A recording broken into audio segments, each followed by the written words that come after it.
We are back on the Rational Boomer podcast. Hopefully, your day is going well. By the time you hear this, it will be Wednesday. I'm recording it Tuesday night, and I'm doing a Substack Live. Love doing the Substack Lives because we always get a lot of people coming out, participating. And that's really a very important part of doing these lives. It's one thing for me to sit up here and talk endlessly for an hour about whatever comes to my mind, but it's more important that we have people in the crowd that have some perceptions, questions, comments, what have you. So I look forward to as many people coming in as possible and all of you participating. Bridget said, it's been a minute. Yeah, it has been a minute. And that's one of the reasons why I wanted to do it today. I get a lot of people coming on the podcast. I get a lot of guests. And sometimes I get waylaid and I don't get to do the Substack Live. This is one of my favorite things to do. I mean, I do TikTok Lives too, and that's fun because we get a lot of people coming in. But this is kind of a nice little normal group. I don't have to deal with the Trumplefucks or all that shit. Spacer says they knock us down. It's up to us to get back again. Yeah, no, I understand what you're saying, Spacer. You're talking about the eight Democrats that voted for the continuing resolution. This is all very interesting and what they did. I mean, if they were going to do that, they could have done it in the beginning and saved a lot of people a lot of trouble. With 40 days of people struggling and suffering, we could have saved a lot of time. People are very upset about these eight folks, and let's make no mistake, they betrayed their party. They betrayed the people of this country. And while most of them, surprisingly, aren't up for re-election, that's coincidental. They still have a legacy and they still have a future.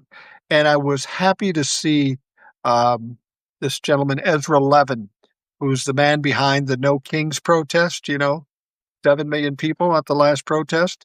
He said that the No Kings group will systematically go after all of these 8 candidates one way or another, with the primaries or what have you. But I got to tell you, these Democrats made a horrible mistake by doing this.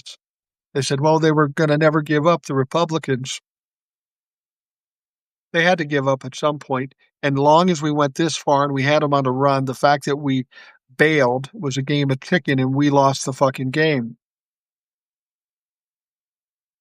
So now we can't cry about that. But here's what you have to understand. People think, well, it passed the Senate, so now the country's going to open up. No, that's not necessarily true. I mean, it probably will open up, but there's a lot more things it has to go through to make sure this happens. First and foremost, got to go to the House. Now, the upside of this, Mike Johnson is now forced to bring the House back in session. Mike Johnson has said that he will swear in Representative Grijalva from Arizona this week. Today's Tuesday, going into Wednesday. So in the next couple of days, Grijalva will be sworn in. And when she is, she'll become the 218th signer on this discharge petition to vote on the Epstein files.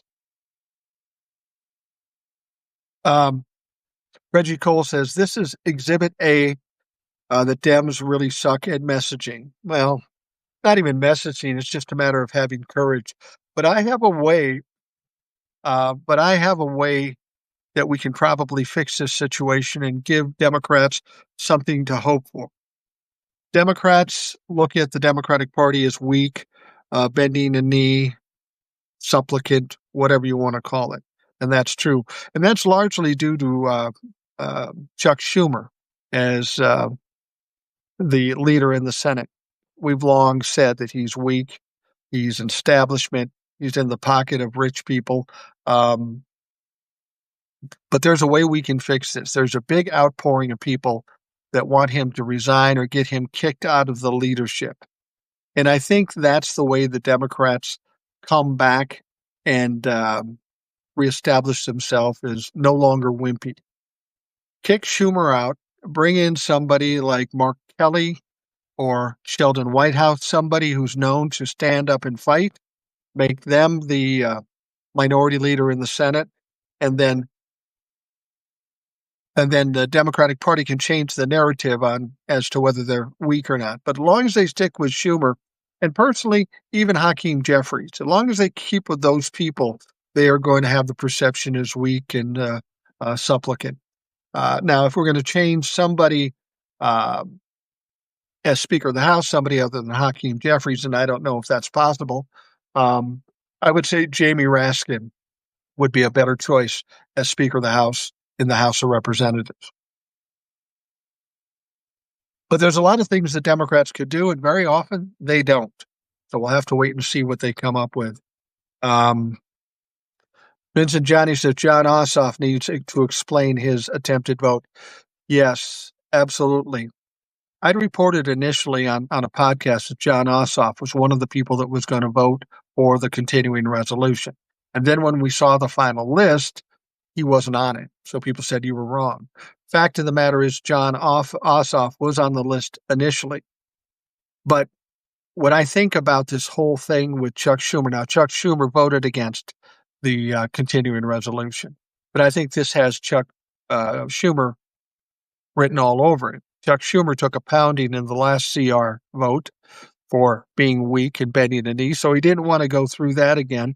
So he picked out 8 people that weren't at risk with their elections and said, "You do it." And of course they did. Now, John Ossoff was one of the people that was on the list originally. And I don't know why that would have ever been the case, but they apparently suddenly realized that John Ossoff is up for reelection, and that would be fucking stupid.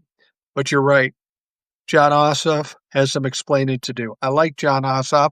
I think he's a great candidate, but you just can't bend a knee even to your majority leader. Um, see, I don't trust that it will happen, that Mike will weather in. Not sure what you mean there. Could we do pressure campaign to force Schumer to resign his leadership, similar to with the ABC boycotts? Well, I think he's getting a lot of pressure within his own party, and by carrying the narrative, we could pressure him to do that. Whether he would or not, I don't know. But somebody can call for a vote too, and then just kick him out. So we'll see what happens. If there's a taste for getting him out of there, there's a number of ways that it can be done other than him just quitting. Reggie Cole said, "It's not that hard to message that the GOP are piece of shit people at their core. It's why they have to cheat, because running on their ideas results in nothing, loss after loss." Spacer says, Murphy, White House shots would be good choices. Yeah, I agree with you. Maybe Merkley. Um, yeah, all of those would be good possibilities. Birdie Two Shoes says, swear her in tomorrow. Sorry about the typo. No problem. Yeah, they should swear her in ASAP. They're coming back in session tomorrow. There'd be no reason not to swear her in. There's a Republican that needs to be sworn in as well. So why not get that fucker done right away so that you hit the ground running? Um, Now, here's something interesting. I keep watching TikTok, and occasionally, um, wait a minute, it says, do you think the Arizona rep, are you talking about Mark Kelly? Mark Kelly would be a good person for the majority or minority leader in the Senate, too. I agree with you. Okay, let's talk about this first. Vincent Johnny heard Utah gerrymandering produced a Democrat seat. Yeah, remember when they talked about Texas and how they were going to gerrymander? They were going to own the libtards. They were going to get some extra seats, and that would help them win. It was 4 or 5 or maybe 6 seats. And to be honest with you, they're going to be so underwater by the time of the election, 5 seats isn't going to help. So anyway, they do that, and they're in their face of the Democrats, making fun of them. And then Gavin Newsom decides to do it in California, but he does it right. He goes out and he says we have to vote on it to make it legal, which he did, and they voted on it 65 to 35% to do the adjustment, temporary adjustment. So everything that happened in California was made a wash in Texas. So they got nothing there. Then Missouri came out and they worked out something to get 1 seat. But then surprisingly, Utah comes out, and for whatever happened, maybe they screwed it up or something, it ended up being another seat for the Democrats. So that washed the Missouri situation. Yeah, everything that Republicans do, they fuck it up in the long run. So I don't know why we worry so much about them. Spacer says, what do you make of the Supreme Court taking up the case for counting mail-in ballots after Election Day? It's hard to say with the Supreme Court. They're so fucked. They're so corrupt and incompetent. I don't really know what to expect with it, but I do know a couple things about the Supreme Court. First of all, they decided to not take up the same-sex marriage thing, which is a surprise, which is good news. There's a lot of people out there who are afraid for their own situations and relationships, but fortunately, that won't be an issue now because the Supreme Court refuses to take it up. That whole case is pretty much done now. The other thing that I think is going to be the most devastating thing for Donald Trump and the Republican Party is this Supreme Court decision, ultimate Supreme Court decision on tariffs. Now, most of us thought this tariff case would go to the Supreme Court. Donald Trump's got all his buddies in there, the 6 conservatives, and they'll just hand him whatever he wants. Problem is if you listen to the oral arguments, the conservative justices seem to be troubled by this too, and the questions they ask and the comments they made would suggest maybe they don't see it Donald Trump's way. And that makes sense too, because the Constitution is very clear. It's Congress that sets tariffs. On a rare occasion, in an emergency situation, a president can do it, but there are no emergency situations. This isn't a hard decision to make. Donald Trump does not have the right to do the things he's done. Otherwise, other politicians, other presidents would have done it. Now, after they heard those oral arguments, Republicans and Donald Trump are getting a little nervous about it. They're getting a little crazy. They're sensing they're going to lose too. So Donald Trump comes out and starts threatening the Supreme Court, saying, you do this, then it's going to cost us all kinds of money. It's going to wreck the economy. We'll never get over it. Now, that may or may not be true, but the fact of the matter is Donald Trump is nervous. Then Donald Trump came out yesterday and said, oh, by the way, Supreme Court, the numbers you got on this thing, they're all wrong. Why were they all wrong? It was your lawyers that brought these numbers in. See, Donald Trump is trying to create some confusion or uncertainty in this whole thing because he really has a feeling he's going to lose. And I will tell you this, if he loses this Supreme Court tariff thing, that's when the tailspin starts, and it starts turning quickly. First of all, it's his only economic plan. If they take that away, he's got nothing. Secondly, if they find against Donald Trump in this tariff situation, he's got to pay all that shit back, and I'll guarantee you he's probably spent it already. So that's going to pose some problems.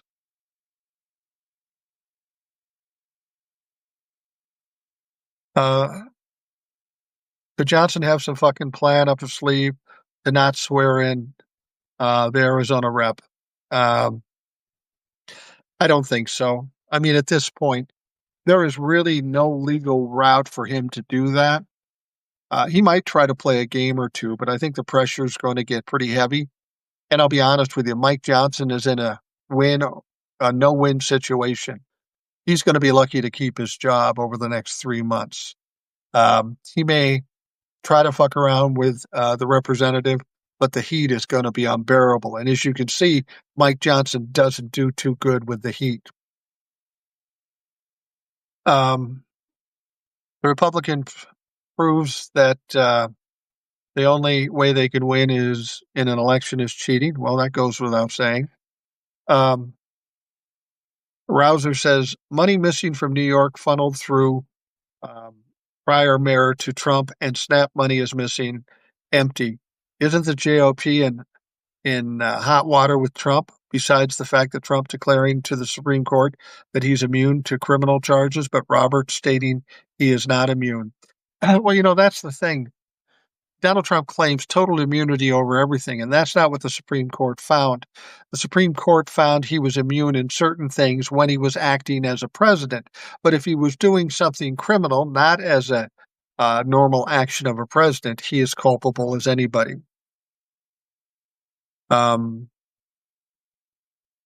Donnie is always crying wolf. Well, that's part and parcel to a narcissist. I mean, they're real tough and they make complaints and they make accusations and they make threats until they get cornered. And then they play the victim. That's what always happens. And when they start playing the victim, you know the end is near. Trump is also lining up countries to join the Abraham Accords, mostly nations run by terrorists or oligarchs like Kazakhstan and Syria, with the formal terrorist president that they appointed there when they ran Assad out of town. Donald Trump is just flailing here. Are you telling me you're going to put Syria on the um, Abraham Accords when Israel just bombed Syria and we bombed Syria? Yeah, I doubt that's going to happen. Donald Trump is going to come up with some crazy, stupid shit, but none of it's going to work. Because remember what I always told you, Donald Trump will always fuck up, and he's been doing it every day this past week. Um, he will defy the tariff ruling if he loses. I suppose that's possible, but I don't think that will work well for him. Honestly, I don't. As it is, we've got Republicans turning on Donald Trump. Now, most Republicans know the tariffs are bullshit and are hurting the economy. Once things start falling apart for Donald Trump as they are now and people start falling away, you're going to see an avalanche of people going negative with Donald Trump. That's the way it always happens. Everybody's been on his side protecting him. But once the one brick is pulled out and it starts to fall, you're going to see everybody jumping on board, monkey piling Donald Trump, and he will be decimated. Hodiner says, so we don't see if the emergency fund is depleted. That is a good question. That was my question too. But remember, the the um, the shutdown isn't over yet. It's still got to go through the House, and that may not be as easy as we think, but it's still got to go through the House. Remember, the Republicans are very divided, and so they need all Republicans to win that vote. They need every Republican to win that vote. If any Republicans don't vote on it, like um, the MAGA base, and then they need Democrats, and the Democrats aren't going to vote for it. There's a lot of anger with the Senate in the House, with Hakeem Jeffries and the like. It's not a foregone conclusion that that won't be a problem. And then there's something else you've got to consider. It's going to go to Donald Trump. Donald Trump going to sign it? Well, probably because he'll get a win. But there were some giveaways that the Republicans gave the Democrats that Donnie may not like. And Donnie is fully able to blow shit up at the last minute. And by blowing shit up, maybe he finds a way to delay the Epstein thing. I don't know. Donald Trump is not a smart man. So, so who knows what he's going to do in this situation? I suspect by the end of the week, we could have the government open up again. But when we talk about the House and we talk about Donald Trump, I'm not going to bet the House on anything because these fuckers are crazy. But you're right. So if the House opens up and then the money starts flowing to SNAP, you don't need the emergency fund anymore. Then presumably we wouldn't see what's in the emergency fund or what's gone from the emergency fund. That's true. I thought about that as well. I have to believe that if there's any suspicion that that's been going on, there are other people making note of it and maybe trying to track it down. I would hope so anyway. But theoretically, immediately speaking, yeah, we probably won't see what's in the emergency fund or what's gone. Spacer says universities are also making backdoor deals with Trump. Cornell capitulated. I'm wondering if some colleges are trying to keep their capitulation on the down low, most likely because I've been seeing some free speech issues between students and colleges lately. Yeah, there's a lot of people bending the knee to Donald Trump, those colleges especially. But as I say, as his support weakens and his power weakens, and that's happening right now, you're going to be seeing people backing away from him. And hopefully if I'm a college right now, I don't bend to Donald Trump because I don't know what next week's going to bring. But if they do, They're going to have to deal with that after the fact. They're going to have some people angry with them for bending the knee to Donald Trump. Um, no matter the decision on tariffs on Canada, the American psyop with Alberta separatists won't stop. There's always going to be issues like that. Sloan, is it possible to have a medical intervention? His posts on Truth Social are getting progressively worse and crazier by the hour. Well, yes, there could be a medical intervention, but it's going to have to be by the Republicans. Therein lies the problem. They're going to prop this dumb fuck up as long as they can because he's their only way to power. There really is nobody to replace him to pick up the slack and be the leader of a cult. They just don't exist anymore. The Republicans stuck something into the ACA bill that made things worse. Do you know what it is? Yeah, I do. Well, worse. Yeah, I know what it is. In this bill that 8 Democrats voted for, there is a section in it that allows members of Congress to sue the Department of DOJ if they looked into their telephone data. Okay. Now on the surface, it says this just looks like it's trying to protect members of Congress, but we know what this is about. There were 8 members of Congress that had their phones confiscated and looked at because of January 6th, because they were part of what was going on January 6th. So this part of the bill allows those people to sue the DOJ for up to $500,000. Of course, the Republicans are going to grift it in this situation. But that's exactly what you expect, not only out of Republicans, but politicians in general. There's always some way where they can grift some money. I thought it was the Senate. Senate regarding what? The Senate passed the bill, but it now has to go to the House, and then it has to be signed by Donald Trump. Just because it passed the Senate doesn't mean it's a done deal yet. And that's the thing. A lot of people are acting like the government's open now. It's not. It's not open now, and it's not going to be open until the House votes on it, and then Donald Trump signs it. All I'm saying is that between the House and Donald Trump, we've got a couple of fuck-ups, and there's a possibility they could fuck things up and at least delay it. Oh, and by the way, the Supreme Court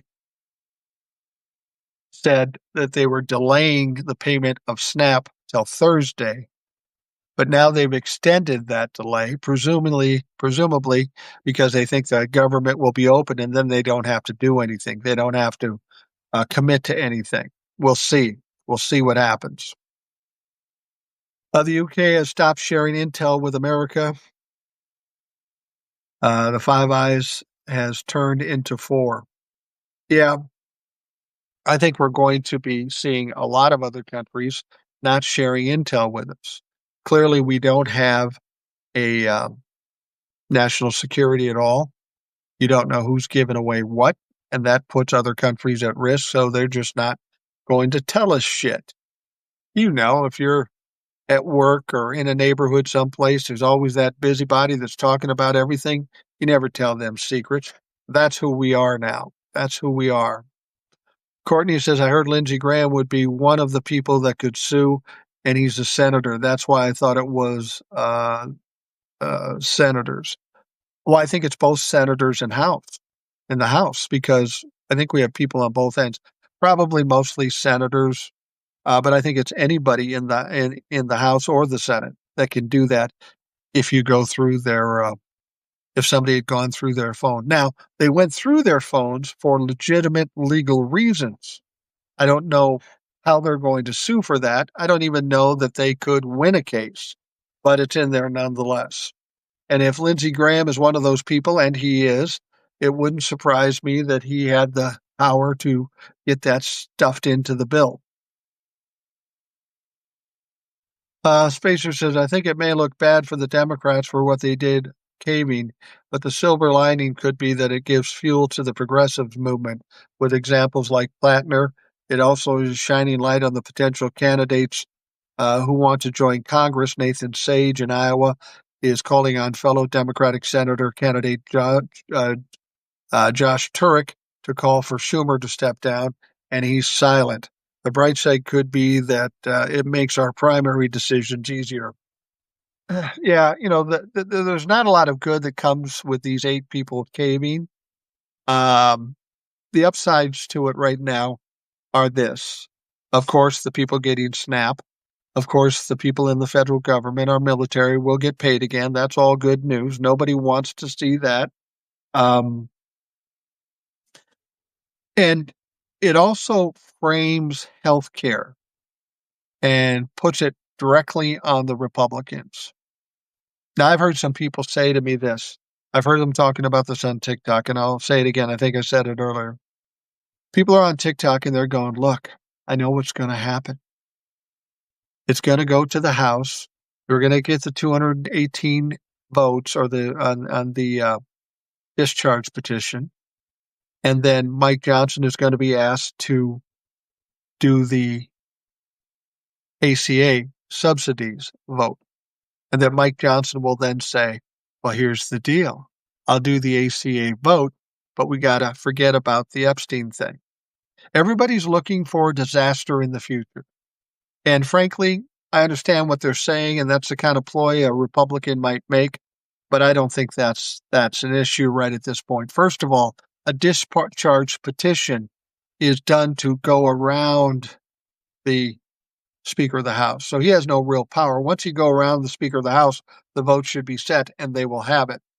As far as the ACA, here's what you have to understand about this.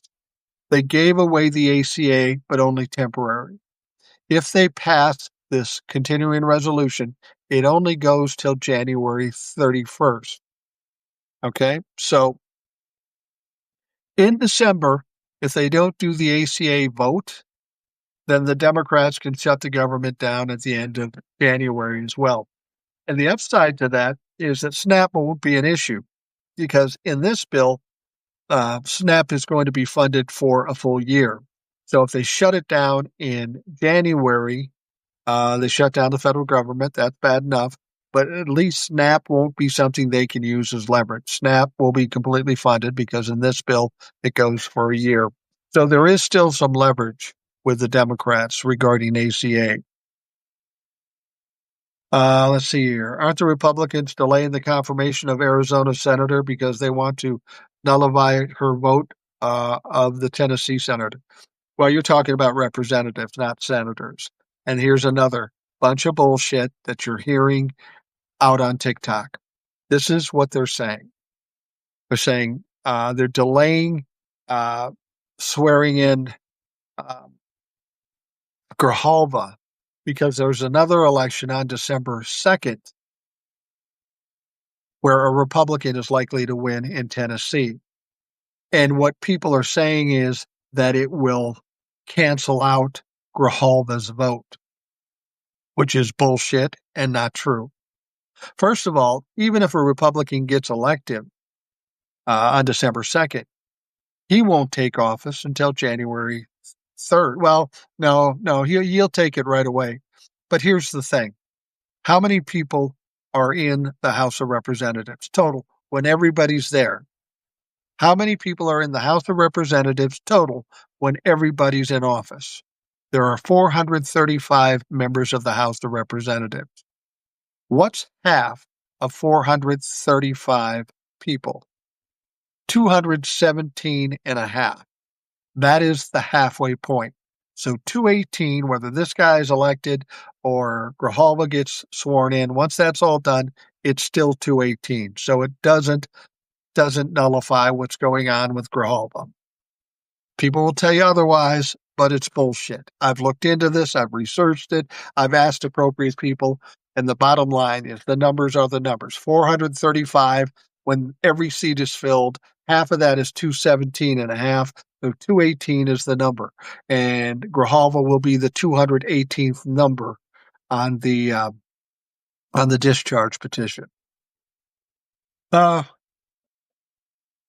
Primary weak and corrupt Democrats and make a move to take back the DNC from the establishment. Yeah, as much as this is bad with Chuck Schumer and the 8, this is causing quite a stir, and there's a lot of talk, a lot more talk than I've ever heard of before about kicking out Chuck Schumer. And if we accomplish that to a certain extent, it's worth it. Um, Spacer says the annoying thing I've been seeing, though, is that people are saying that they will not vote for Democrats in 2026. This is not the answer. There is no third option, and the only way we get what we want is primary them. Yeah, we're in a different world right now. I've talked about this on the podcast before. When I say we're in a different world, um, it's not so much Democrat and Republican anymore. It's like a world of influencers and brands. People are going to vote for the people they like, not as much Democrat or Republican. They're going to vote for who they like. I mean, we had Democrats voting for Donald Trump because they liked whatever bullshit he was spewing. So I think that's important that the Democrats pick somebody who's strong, who's a fighter, who people like and want to get behind. At that point, we've got somebody who can win. Uh, Hold on a second here.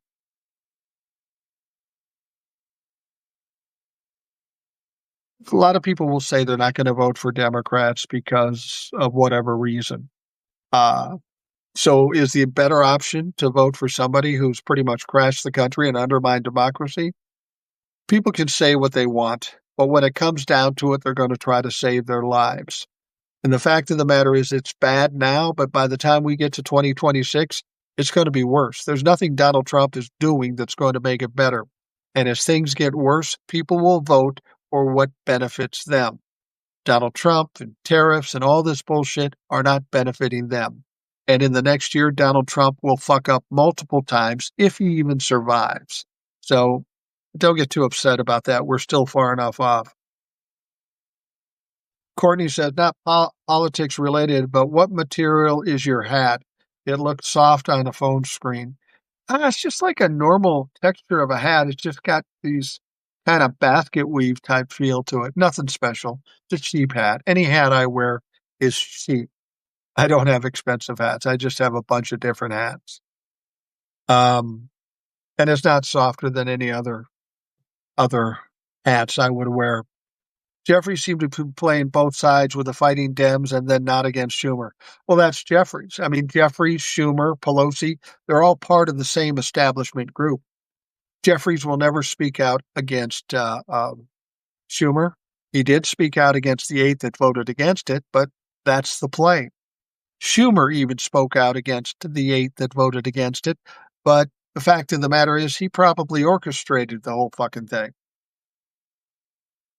Jeffries is doing damage control while Schumer denies everything. Yeah, that's exactly right. But Schumer has done this over and over again. You can't fool us anymore. The best thing we can do is get rid of the motherfucker, not only for the sake of what he would do in the Senate, but to change the perception of the Democrats. As long as Schumer is there, we are going to appear weak. If we want the Democrats to win, we've got to be fighters. So we've got to get somebody in that situation to be a fighter. Like I say, somebody like Sheldon Whitehouse or Mark Kelly or some of these other people that are likely candidates. All right. Vincent says, saw a Tom Powell Jr. video about a Trump voter trying to move into Norway. These rats, after voting, trying to run away to other countries, avoid the travesty of the Trump administration. Yeah, they probably want a better economy. And guess what? Norway, isn't it socialist over there? Aren't they socialist? It's socialism in Norway, as far as I understand it, or closer to it than what we have. Yeah, these cowards are going to run away. They're going to try to act like they never liked Donald Trump, but good luck with that. I'm going to be the one here. Everybody who claims, oh, I don't like Donald Trump anymore, fuck you. There is no redemption for you.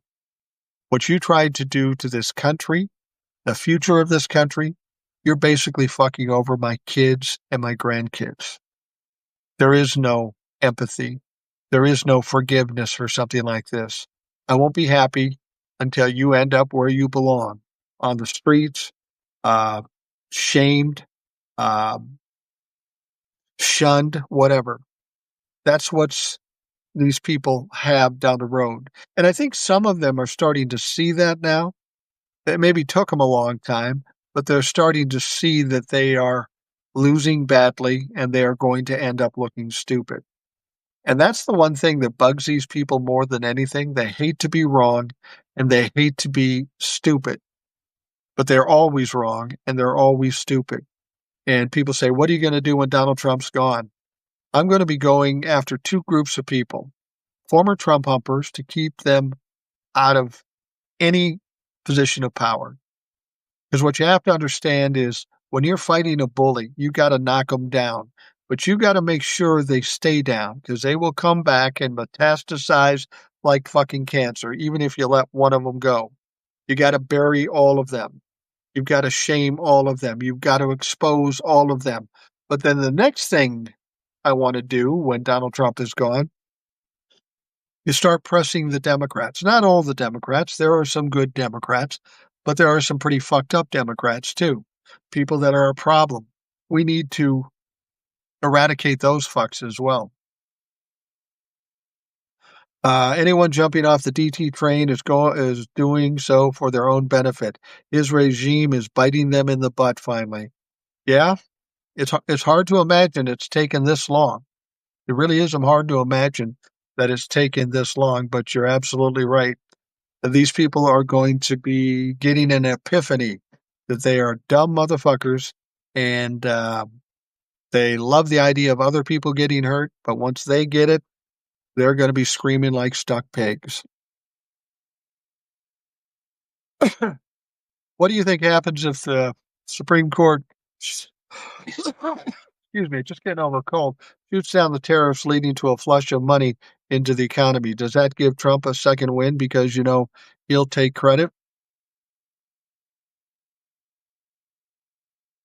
Are you trying to say that if the Supreme Court says, "No, you can't do tariffs," um, and, then the money has to go back into the country, that it's gonna be good? First of all, what makes you think Donald Trump still has access to the money? I mean, he's talking 17 trillion. Now he backed down to 3 trillion. In real terms, we're talking about 50 to 90 billion dollars in real terms. So, um, put it this way, if the Supreme Court comes back and says, "Donnie, you don't have the authority to do what you did. You've got to end the tariffs." That's nothing but bad news for Donald Trump, and it's going to be a fucking mess. Rouser says Fetterman. Yeah, Fetterman is another one that needs to go, and I'm not sure when he's up for reelection, but he needs to go. He's mentally disabled. Mentally, he's not there. I've seen interviews with him. I've seen when people have walked up to him. This guy is not right. I want to get him one of those T-shirts. Well, maybe it's not appropriate, but those T-shirts you get on TikTok. I've got a bunch of people I can get them for. It says undiagnosed, but there's something wrong, and there's something wrong with him. Trump trying to sue the BBC. Yeah, good luck with that. You got enough lawsuits, Donnie, and you aren't winning many of them. We shouldn't forgive or forget. Janice, I agree with you. Some people think that's unchristian like, and that's not nice. But when you look at the things they've attempted to do in this country, you're going to trust them? I mean, if the Nazis came back and said, "Oh, geez, I'm sorry, I was wrong," are you going to trust them again? No, you're not. I think Trump is grifting everything he can. Yeah, it's kind of a smash and grab at this point. He knows his time is short, whether he mortally won't make it or popularity will fade. Donald Trump's on the way out. He's on the run, and we should continue to run that motherfucker down. Fetterman is up for reelection in 2028. So is Schumer. Yeah, you're absolutely right. And people are talking about AOC running against Schumer in 2028, and I think she should. But because their elections are 3 years out, the whole election and primary thing doesn't really come into play with those two at this point. Um, Janice says, we've been nice too long. Absolutely.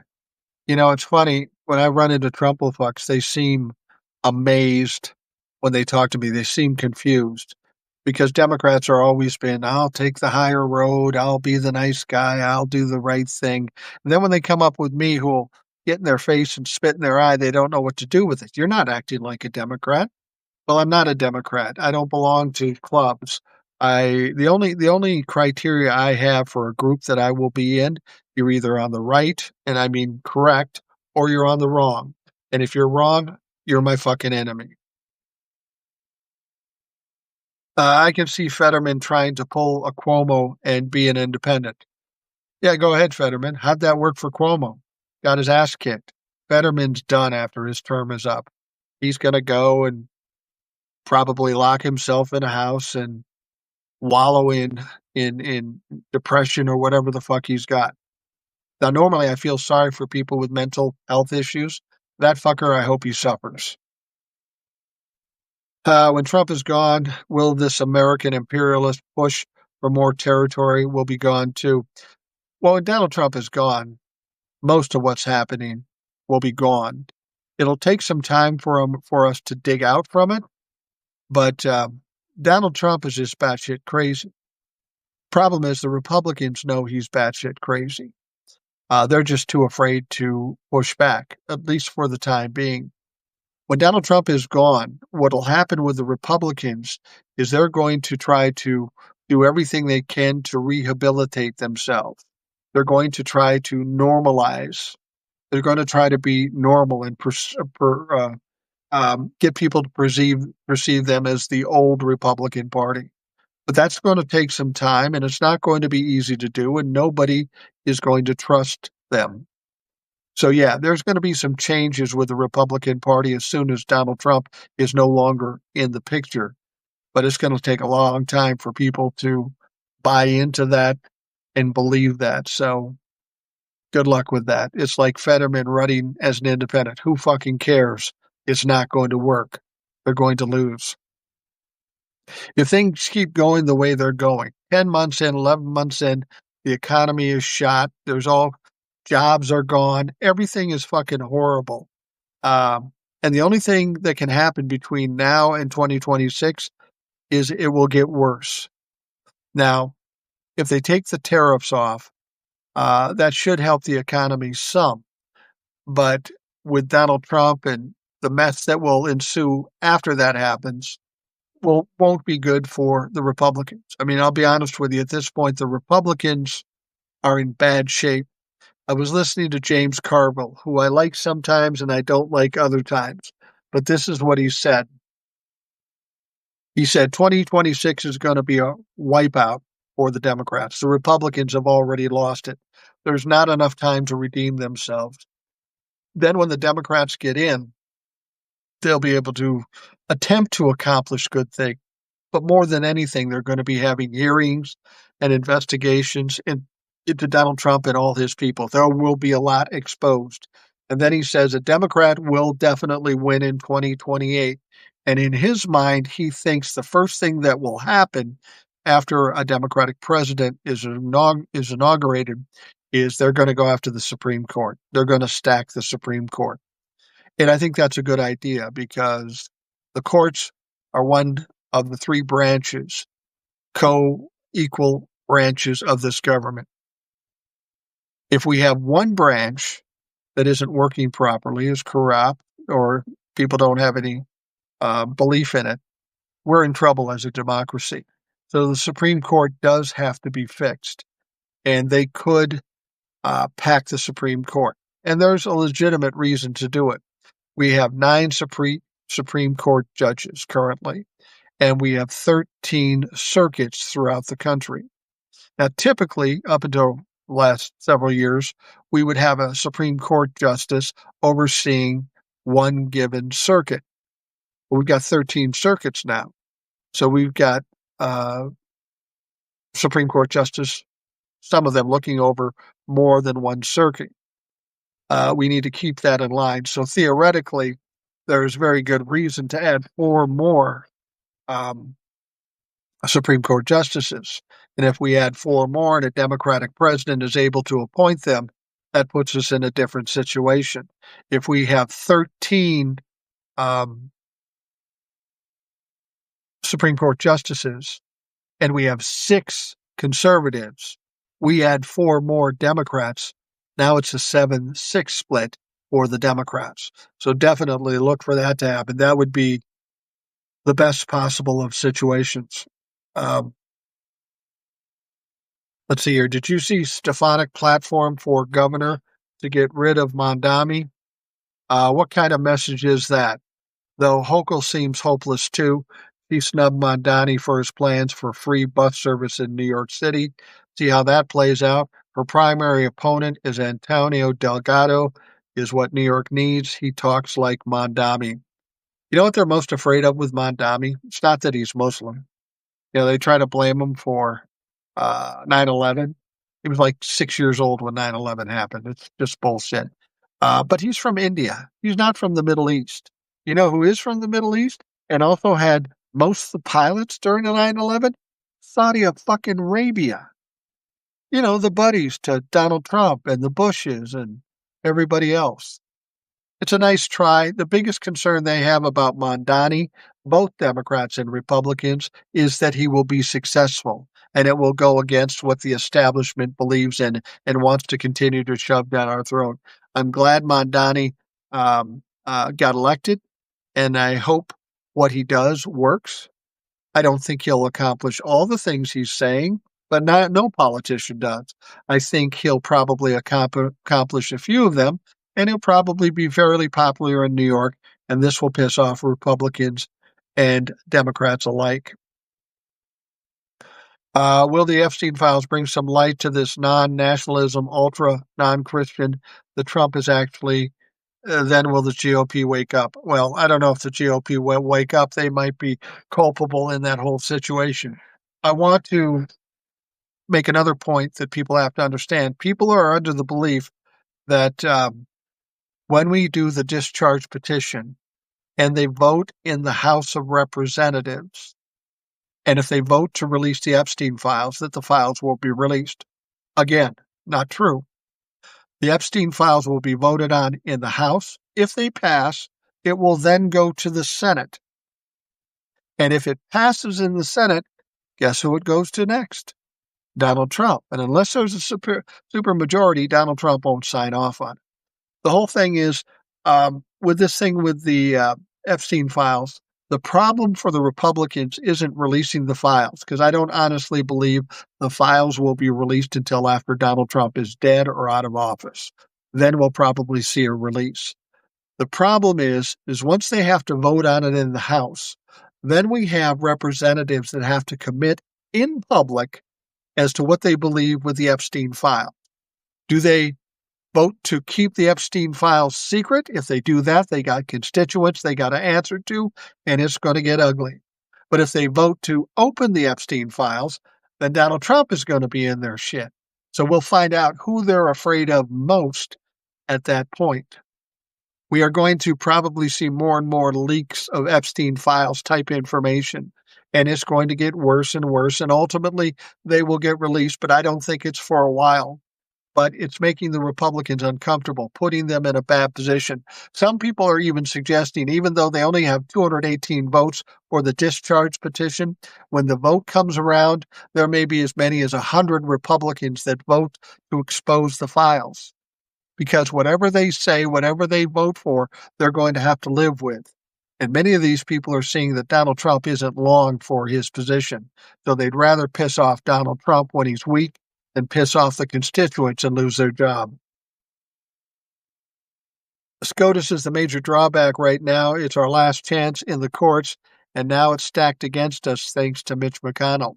Yeah, there's another guy, I hope, on camera, strokes out and flops around like a fish on the floor in front of national cameras. He is largely responsible for many of the problems we have in this country, primarily the Supreme Court. You're absolutely right about Mitch McConnell. Mitch is a bitch. Rouser says, I thought he was from Africa. Yeah, you're talking about Mandami. Yeah, he's from India. They moved to Africa, and then they moved to the United States. I think he was born in India, but he spent most of his life in South Africa. I think it was South Africa, Africa nonetheless. Yeah, he's from Africa before he came to the United States, but originally I think he's from India. Or if he's not from India, his parents are Indian, not Saudi Arabian or anything like that.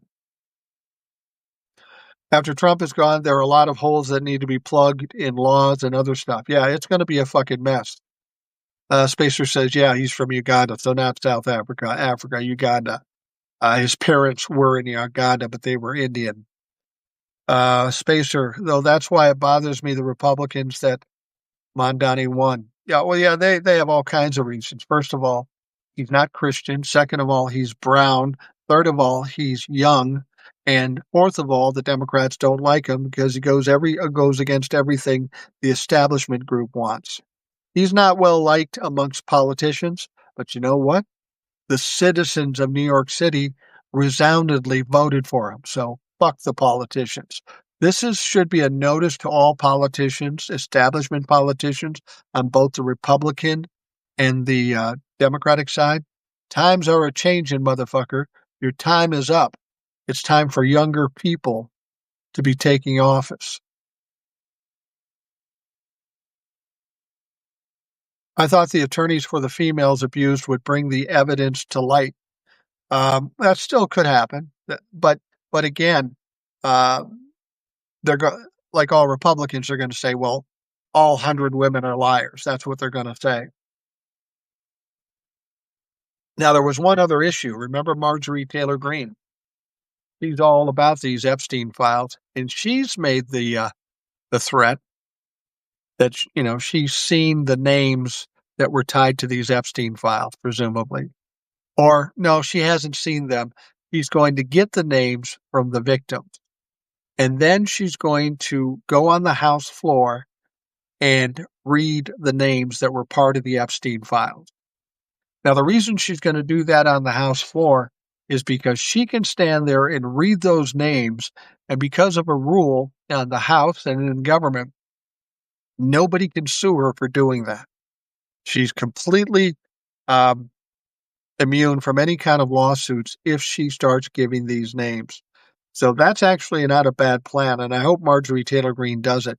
Throw these names out into public so people can start talking about it and giving them the responses they need to get. Let's see here. Not looking forward with water war with America due to climate change. Well, yeah, the climate change is obviously having an impact, and we're seeing it now. But as long as Republicans are in charge, nobody's going to take it seriously. It's getting hilarious with the Ohio governor's race. People in Ohio are realizing that Ramaswamy is Indian. LOL, Megyn Kelly said she wouldn't vote for him. Is any Republican going to vote for a brown guy with immigrant parents? Yeah, I don't think so. I don't think so. Ramaswamy's a joke. He ran for president. He was a joke. He dropped out early. He's going to get his ass. Ramaswamy in this race is going to be the Republican nominee, presumably. He's going to end up like Curtis Sliwa. Remember, he was the Republican nominee in New York. He came in fucking third, and nobody could stand him. Republicans didn't even vote for that motherfucker. That's what's going to happen with Ramaswamy. MTG is pissed because she was denied becoming a senator. Yeah, that, as we understand, she wanted to run for the Senate. Maybe when Herschel Walker was running or whatever the fuck, and the Republicans said no. So she's got a axe to grind. She's got a grudge against the Republicans, and that may very well be part of the reason why she's parting ways with MAGA and the rest of the Republican Party. I don't care why she's pissed. She's somebody that can cause a shitstorm and embarrass the Republicans. Go ahead and do it. I don't trust her. I would never vote for her. But if she wants to fuck things up for the Republicans, I'm in. Um, I will never understand why LGBTQ people. Hold on. I will never understand why LGBTQ and people of different ethnicity think MAGA is for them. Me either. Black people, Hispanic people, LGBTQ people, you're either ill-informed, uninformed, or misinformed because you don't understand what they're about. Reggie Cole says that was Ann Coulter that said directly to Ramaswamy that she would not vote for him because he's an Indian, even though she liked the things he said. At least she's being honest. Spacer says, Vincent, I wouldn't be surprised if freshwater demand is the next issue the world faces. The number of freshwater sources in the world is declining. China is eyeing Russia's Baikal water sources. Texas is facing issues along with the Southwest, and it all goes back to people like and the Republicans themselves. Well, water is a resource that is in short supply in some areas. I mean, I live in Minnesota. We got 10,000 lakes here. We're good. But if you're in Arizona, water is an issue. If you're in California, water is an issue. And unfortunately, the Republicans don't take any of that too seriously. They don't give a fuck about that. Republicans don't care about people. I mean, you think about the Republicans at this point. What they essentially did in this fight over the continuing resolution, they pitted sick children against starving children. That's despicable. That's absolutely despicable. And they honestly don't care about anything else. They don't care about anybody else or what happened. Janice says, whenever I'm on the ledge, I like to listen to you. Boomer, your logic helps me calm down. Thanks. Well, thank you, Janice. Janice, you seem to be of the older set like me. I'll give you something to think about. Why I stay calm in certain things. I'm 65 years old. I've gone through every trial, tribulation, and tragedy that everybody else out there has had. I've had my problems and my scares. I've had days when I didn't know if I'd make it till tomorrow. Yet here I am, 65 years old. I'm fine. I made it through. The 60s were very turbulent and dangerous. The 60s were bad. It's hard to compare them to now. They were similarly bad, but different. But we made it through the 60s. Somehow we always make it through. So it doesn't pay to worry about things we can't control. We keep doing the positive things. We keep pushing forward. And ultimately, we will see the light of day. So I appreciate the fact that I can talk you off the ledge. But the fact of the matter is, we'll be okay. We've always been okay. Honestly, I'm surprised that the situation with the Republicans and Donald Trump have gone on this long. But we just got to wait it out, and we got to keep doing the work and keep pushing. And eventually, I mean, look at Donald Trump. Janice, you and I are okay sitting here. I'll be here next year. You know who's not going to be here next year? Donald motherfucking Trump. Just look at him. Look at the way he walks. Look at the way he talks. Look at the things he said. He's on the slide in the wrong direction.